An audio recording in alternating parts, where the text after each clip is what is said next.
Marie Thibodeaux was a remarkable woman. She was kind, intelligent, headstrong, and never once told a lie. She was also a voodoo high priestess. She lived her entire life in New Orleans, establishing a reputation from an early age as a potent healer and clairvoyant. People traveled for miles simply to visit her apothecary, although many more sampled her legendary concoctions. By the 1870s, she had simultaneously become one of the most feared and revered figures in Louisiana. In 1881, a landowner named Jacob Parrish traveled to New Orleans from Baton Rouge. Parrish was vastly wealthy and devoutly religious, but possessed a morbid fascination for the occult. He had hired a platoon of ex-soldiers from the recently concluded Civil War, and with them, he marched down Bourbon Street and into Marie's store.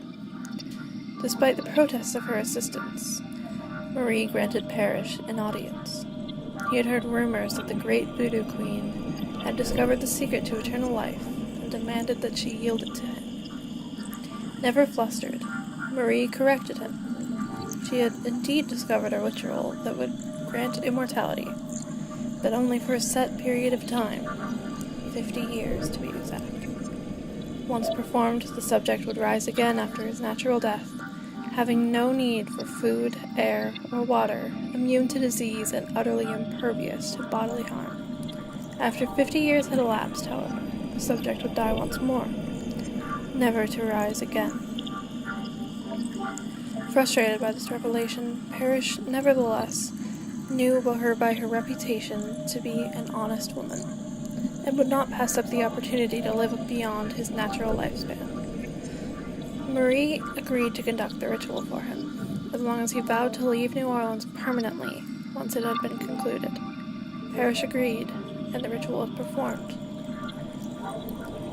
Parrish returned to Baton Rouge later that day, but not before ordering his mercenaries to murder Marie and her assistants and burn her apothecary to the ground. Louisiana folk are renowned for their superstitions, which are many and varied. It was unusual, however, that dozens would later swear they had seen disembodied shadows making their way en masse up to the parish manse that night. The following morning, the 15 mercenaries were found there with their necks snapped as though they had been twigs. Parrish himself was discovered in his bed, wide-eyed and apparently terror-stricken, his throat torn out with such ferocity that the state coroner was forced to conclude that a bear had somehow made it into his locked second-floor bedroom. The hints of black magic were not lost on locals, however, who promptly buried all 16 bodies in Magnolia Cemetery the following day. Marie Thibodeaux was a remarkable woman. She never once told a lie, but that is not to say she never withheld the truth. What she did not disclose was that resurrection would not take place until 72 hours after death. When Parrish's grave was exhumed for relocation in 1953, puzzled excavators noted the singularly deep gouge marks found inside the coffin lid.